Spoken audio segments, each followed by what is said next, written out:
Today there is a lot of wind in my city, so what you can hear sometimes is my wind chime. Well, let's start. Today I have a video with soft spoken. In other part of the video we're going to make only whisper and finally inaudible. So I hope you can enjoy this video. Please subscribe. Please subscribe, comment and relax. Let's start with now. Let's make inaudible. Is from chapter 1, The Secret Garden. There is no one left. Let's start with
Saib.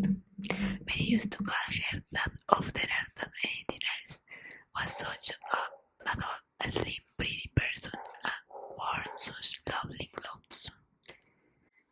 Her hair was curly silk, and she had a delicate little nose which seemed to be dilated things, and she had large, loading eyes.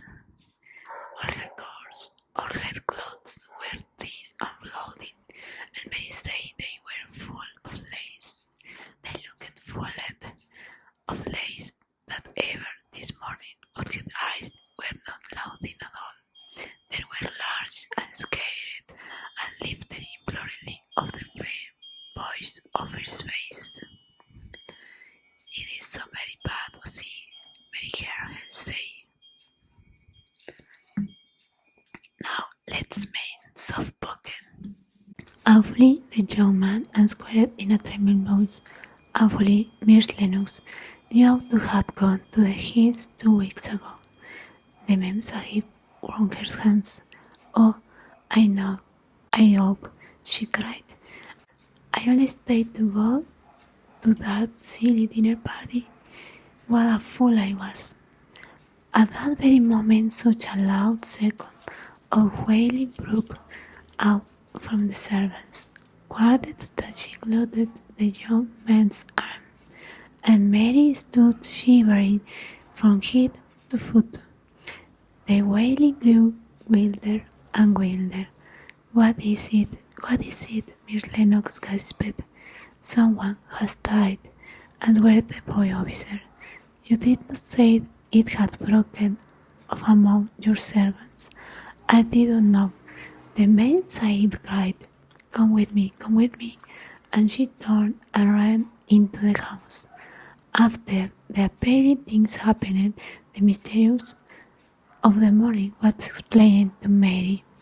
The cholera had broken out in its most fatal front, and people were dying like flies. The ayah had been taken all in the night, and it was because she has just died that the servant had wailed in the hunt. Before the next day, 3 other servants were dead, another had run away in terror. There was panic on every side, and dying people in all the bungalows. During the confusion and bewilderment of the second day, Mary hid herself in the nursery and was forgotten by everyone. Nobody thought of her, nobody wanted her, and strange things happened on which she knew nothing. Mary alternately lay and slept through the hours. She only knew the people were ill, and that she heard mysterious and frightening sounds. When she crept into the dining room and found it empty, though a partly finished meal was on the table and chairs and plates looked as if they had been hastily pushed back. When dinner rose suddenly for some reason, the child ate some fruit and biscuits, and very thirsty she drank a glass of wine, which stood nearly filled. It was sweet, and she did not know how strong it was. Very soon it made her intensely drowsy, and she went back to her nursery and shut herself in again, frightened by cries she heard in the mosque and by the hurrying sound of it. The wine made her so sleepy that she could scarcely keep her eyes open, and she lay down on her bed and knew nothing more for a long time. Well, I hope you can enjoy this video and you can understand me.